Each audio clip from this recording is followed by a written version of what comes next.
Real music, real interviews, real information. That's why we call it Real Gospel with the Xman.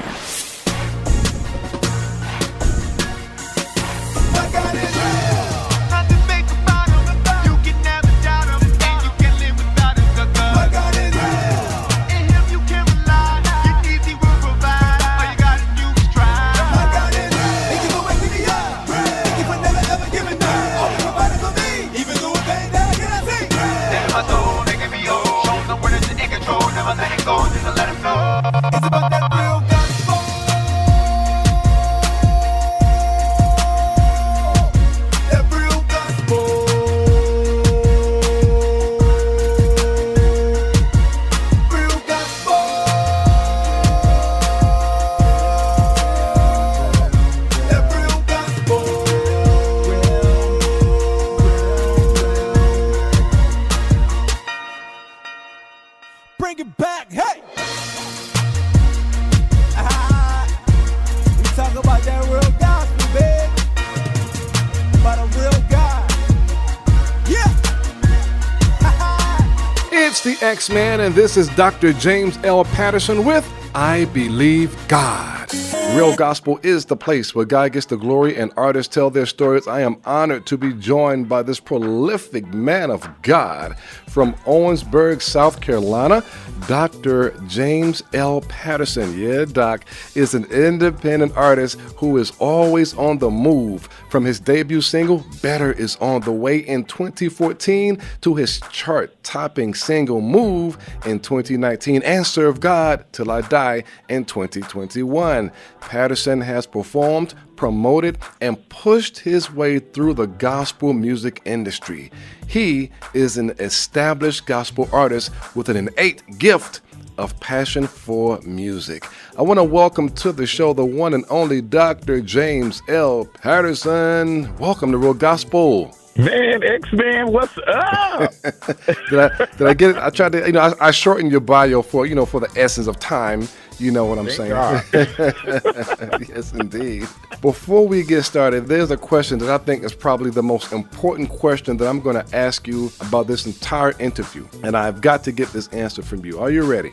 Wow. You ready? I think so. You ready? Okay. Your beard game is tight, my brother. You got to give me the name of your barber. I'm just saying. Come on now.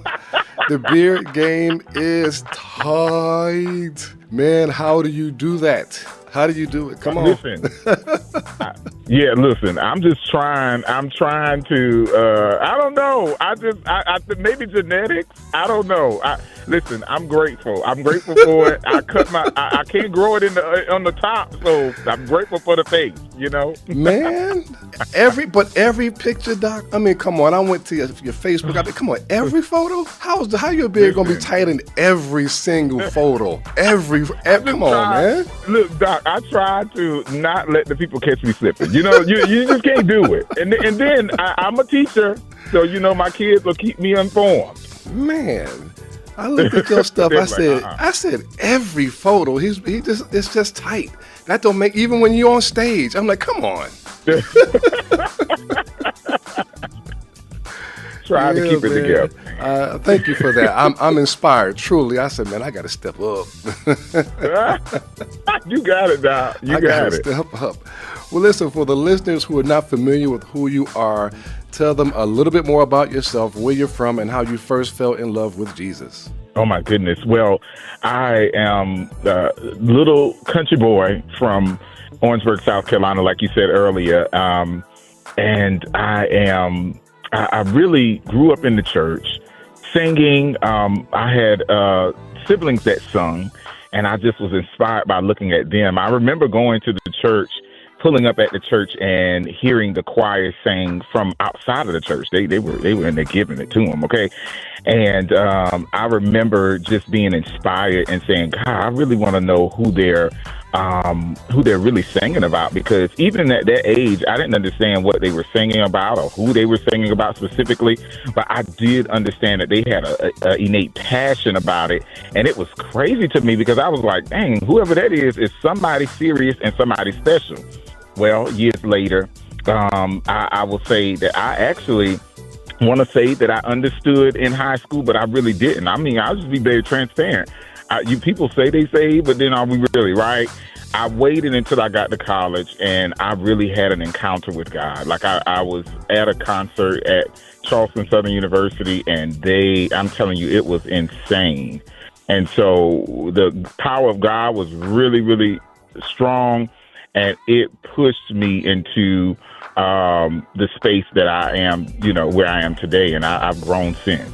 So what was it about, your college experience that sort of led you to go into a different, sort of direction in terms of, your relationship with him? Listen, it was a worship experience. I was on the gospel choir there, and it was a very special bond that we had at the university.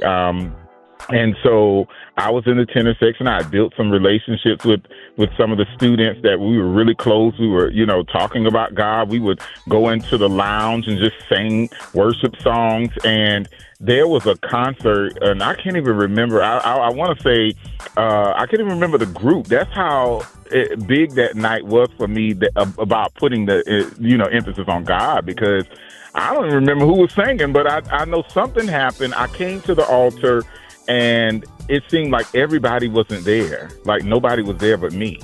Like I remember just being at the altar. It's our auditorium. So at the auditorium stage and just standing there, and it was just me and Jesus. And I just can't remember anything else or anyone else. I just remember that encounter, and it was so special to me because it was him saying basically, look, this is the time. It felt surreal. It felt like I was in another world, and I remember that changed my life. You also have a doctoral degree in sacred music. Is that correct? What is yes. Sacred music? It's our music. It's spiritual music. It's Christian music, and it basically speaks on the biblical sides of music. Music comes from spiritual. A lot of times we don't realize. It's basically keying in on the aspect of course, music is music, right? But putting that spiritual and that sacred aspect on it is what comes from the Bible, the words that we put into the music, the message, the biblical aspects of it, us talking about the word of God. And so that's what that is. That's basically anything that we can speak on that's music that has a message about Christ, that's sacred music. Wow, that's powerful. And you got an opportunity to sing in front of Pope Francis. Is that correct? Oh, my goodness. Yes. I grew up partially Catholic a little bit. I went to private school from 4th grade to 9th grade. But they needed to put God in me because I was a hellion in the public schools. So even at a young age, they sort of showed me the exit and said, he needs a little something extra. And so that was why, I remember my first day of private school. I forget what it was I did, but I got sent to the office. And so I'm sitting in the office. And so I think her name was Sister Mary Jane. She pulls out this long paddle. From there, things changed. So let's just put it like that. Remind me of Sister Mary Clarence from the movie. Yeah. I learned quickly that, that paddle, But nonetheless, Pope Francis, right? You got an opportunity to sing for the Pope.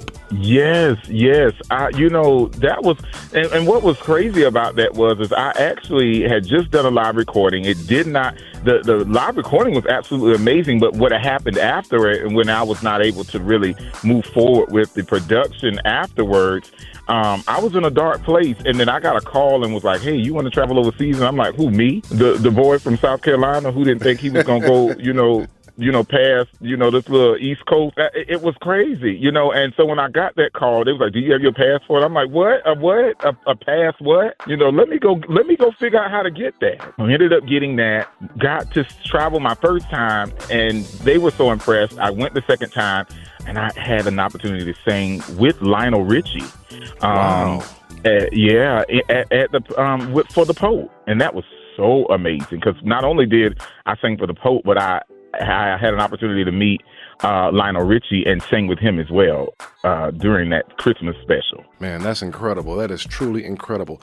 So your song, which is taking off all over the country, I Believe God. Talk to us about this song and your project. Wow, it's so important to me that it was released at this time. I wrote it back when my father was sick. My father was ill in 2020, and it was during the pandemic, and he wasn't ill because of COVID.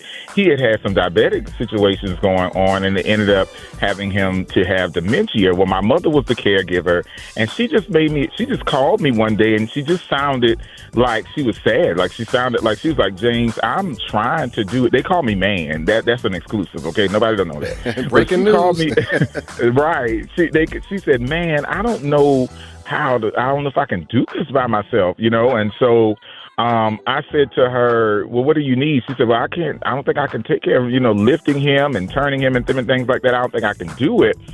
And my brother had moved to New York and all this stuff. And so I moved from an hour and a half to 2 hours away and moved into my mother's house, and my mother's father's house. And I helped her. And so I was working 2 jobs. I was teaching. I was working at JCPenney, and I was his caregiver. And I was trying to figure it all out. And I was, initially the song was written because it was like, hey, I'm trusting and believing that you're going to get me through this process because this is a lot. And to be honest, I was at the top of my career. I was saying 2020, I had a top 20 Billboard charting song, and a lot was going on good, right? But then this was happening. And so I was like, God, I'm trusting the process. So this song is talking about trusting, right? Then my father died, so it put a whole nother spin on it that says, look, now I really have to trust you because I thought this was going to happen. I thought he was going to make it, but no, it turned for the worse, and I still trust you. God, I still believe in your word. And so after my father passed, I took a while to just sit, and kind of get myself together, which was sad because in that moment, because I felt like that was my moment to keep going, right? But I just couldn't. I came back with this song. This is my first time coming back, right?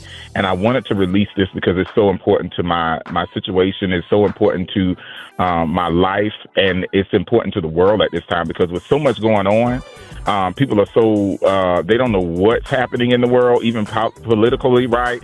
I want them to understand that stop worrying about it and trust and believe that God has the final say. Amen. That's touching and powerful. And I'm sorry for your loss as well. I lost my father around that same time. So, I'm sitting here and I'm reminiscing almost in a similar situation, man. It just sort of seemed like he was getting better. And then all of a sudden, I just got that call from my brother that said, Pop's gone. And anyway, I'm not gonna, but nothing was left unsaid. So it's, nothing was left unsaid. I made a declaration a long time ago that people who were close to me, that they were going to know that I loved them irrespective of the situation. And I had a checkered relationship with my dad growing up. But as an adult, I made sure that I put in the work to make sure that he understood that I loved him irrespective of what I thought he should have been doing as my dad. Because sometimes parents don't know. They do the best they can. And so, I took the burden upon myself to make sure that he understood that, you're my dad, I love you, and this relationship is going to work. Brother, he didn't know that. He didn't know the relationship was going to work part, but that was me saying, correct. This is going to work. Correct. You're going to speak it. Yeah, you're going to speak it into existence. Exactly. And that was my declaration as well. That's why I was able to set aside whatever we went through, because we went through a lot, right? But set aside that and say, I'm going to get back. I'm going to take care of him despite what that situation is, because I want him to know that despite he may have not known how to properly raise a child, but I want him to know that I do love him. He is my dad. I am his namesake, and we gonna be all right. Amen. Well, listen, we're gonna leave it there because I'm gonna have you back to talk more about your career and all the outstanding things you've got going on. Tell the listeners how they can find out more about you and how they can find I Believe God and how they can book you and have them come to a ministry or a city near you. or near them, I should say. Yeah, listen, on social media, it's Dr. James L. Patterson, or I am just James on Instagram, TikTok. Y'all, I do TikTok. I'm a teacher TikToker, and so I have some funny videos. Y'all check me out. It's really fun. And then if you want to book me, if you want to get my music, all on IamJamesPatterson.com, or book me at JamesPattersonBooking@gmail.com. My music is everywhere. I Believe God. It's everywhere. Apple Music, Google Play, CD, wherever you want to find it, it's there. Okay, go check it out. YouTube. I got a music video that just dropped last week, or a couple of weeks ago. So y'all check it out. It's there. And a quick shout out to Alpheus Anderson. I know we didn't get an opportunity to talk about him and y'all's friendship, but a quick shout out to him and that gospel choir. Thank you so much for joining us on Real Gospel, my friend. Thank you so much, Xman. You the guy. You that man. You're listening to Real Gospel with the Xman, and the real flashback song of the hour is on the way.